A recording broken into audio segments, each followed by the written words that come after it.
It was supposed to be just another morning in Washington. But when Jasmine Crockett stepped out of the courthouse, everything stopped.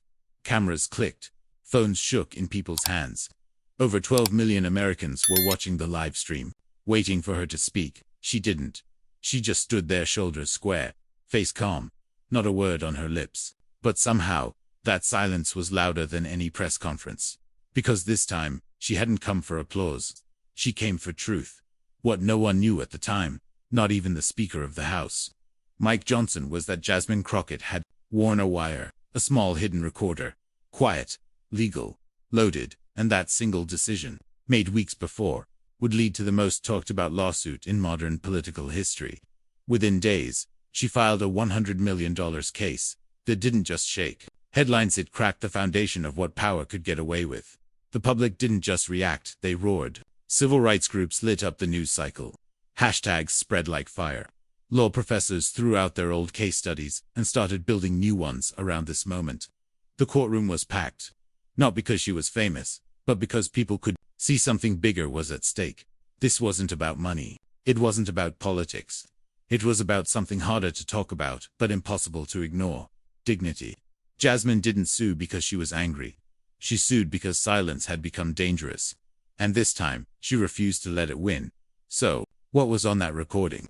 What did Mike Johnson say when he thought no one was listening?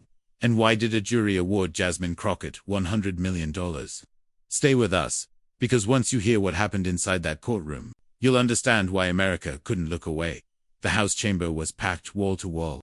Not just with lawmakers, but with cameras, reporters, and an uneasy tension that everyone could feel, but no one wanted to name. Jasmine Crockett sat at her place, posture straight, eyes calm, folders stacked in front of her like weapons. It was supposed to be a budget hearing.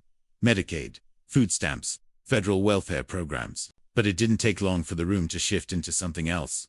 Across from her sat Speaker Mike Johnson, cool, composed, reclined just enough to show the cameras he wasn't worried. When Jasmine spoke, she didn't raise her voice.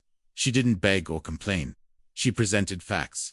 Page after page, numbers, reports, letters from real people who would be hit hardest by the budget cuts. She was there to tell the truth, plain and sharp.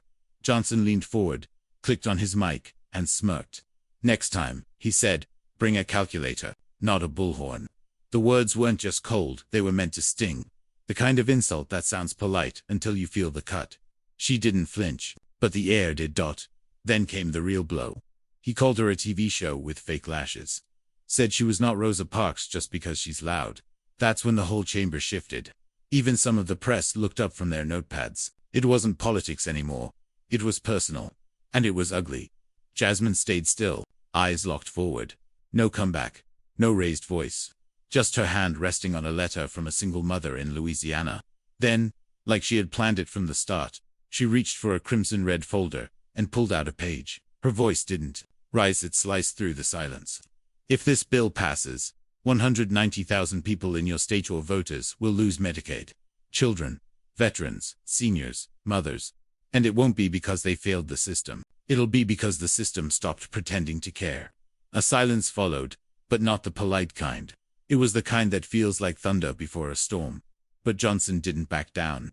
He leaned in closer and said it without blinking. Louisiana doesn't need freeloaders. That sentence lit the match. The video clip was online in minutes. Then everywhere. CNN, Fox, TikTok, thousands of comments. Then millions. Civil rights leaders spoke up. Former lawmakers called it disgusting. But Mike Johnson didn't apologize.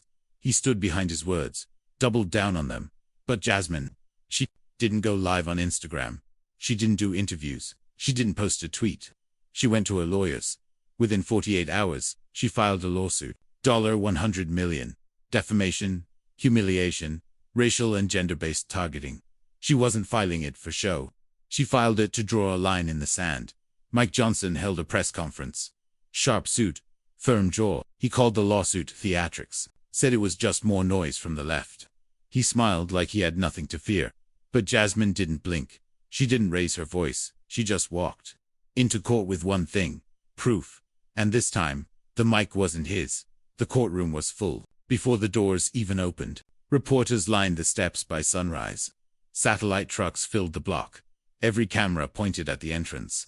This wasn't just a trial, it felt like history was waiting to happen. When Mike Johnson arrived, he looked polished, practiced. His walk was steady, his tie perfect. But his eyes were tight. He nodded once, then disappeared through the glass doors. Minutes later, Jasmine Crockett stepped out of a black car. No team around her, no press handler. Just her dressed in a clean black suit, holding a thick binder. She didn't smile. She didn't wave. She walked straight inside, steady and still. Inside, every seat was filled. The judge entered and tapped the gavel. Then she said something that silenced even the reporters in the back.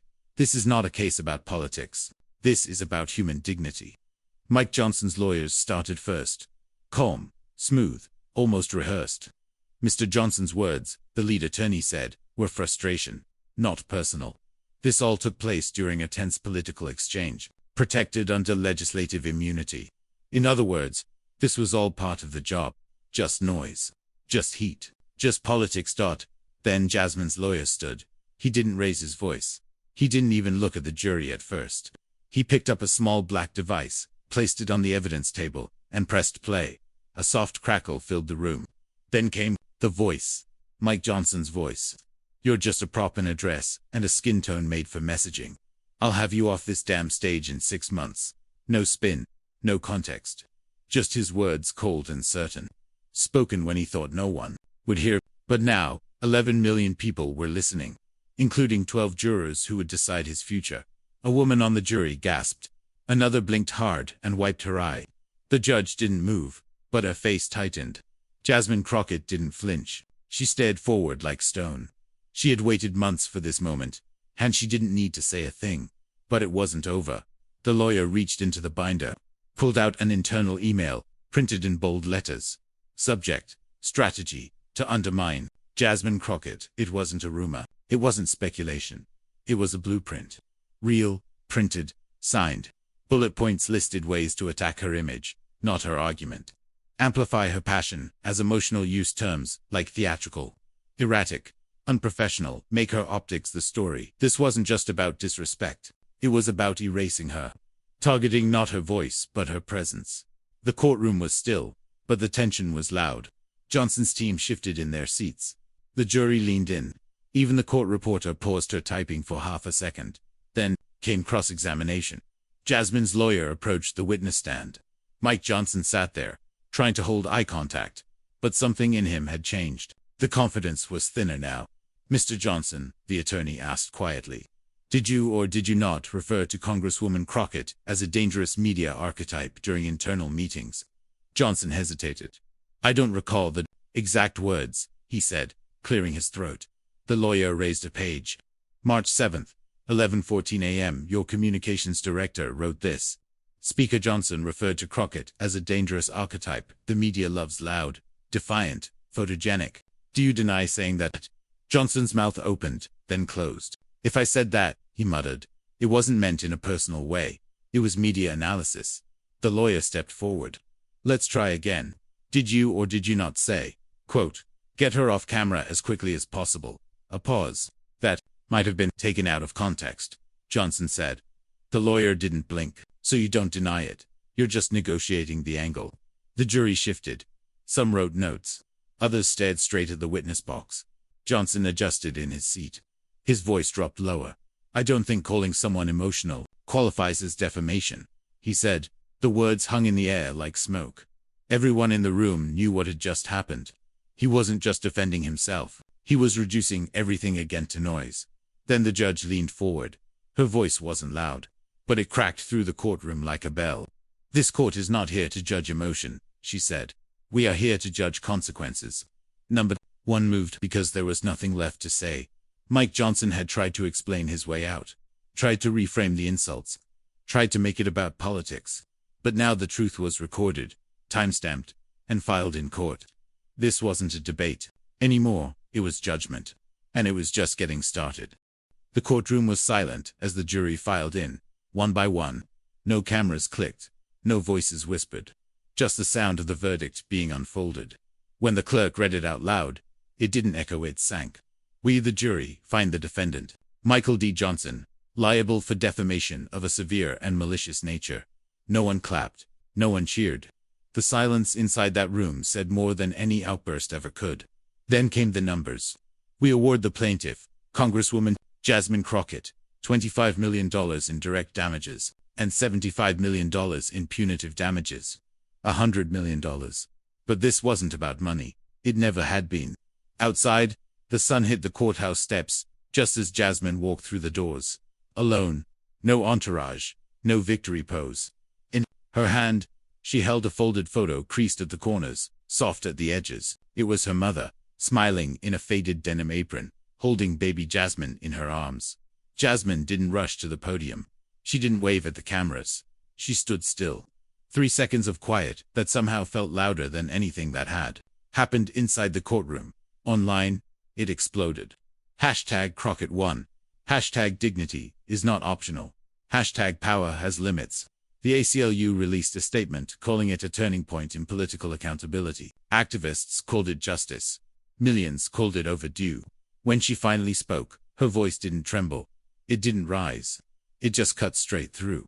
They said I was too emotional. But emotion is not a crime. It's strength with truth. Then, with no script and no fanfare, she announced she was setting aside $2.5 million of the settlement. It would go toward scholarships. Not for law school, not for politics, but for young girls like the one her mother raised. In her name, she said, the Marilyn Crockett Foundation for Courageous Girls. And somewhere, in that crowd of reporters and citizens and strangers holding signs, people began to cry. Not because it was sad, because it was real. Mike Johnson never gave a press conference, never apologized, never appeared in public again. His social accounts went silent. His photos vanished from party websites. His allies moved on without a word. Political science professors rewrote their slides. Law schools added a new case to their curriculum. Crockett v. Johnson, 2025. And Jasmine. She didn't go on a media tour. She didn't sign a book deal. She returned to the Capitol. To her work, with her voice, and her record, and her silence sharper than ever. On her way out of the courthouse, she walked up to one of the white marble pillars at the front. Slowly, she took the photo of her mother and placed it at its base. No speech, no tears. Just a quiet goodbye to the woman who had taught her how to fight without yelling. She didn't walk away like a winner. She walked away like a woman who refused to be erased. She didn't just win. She made the truth undeniable.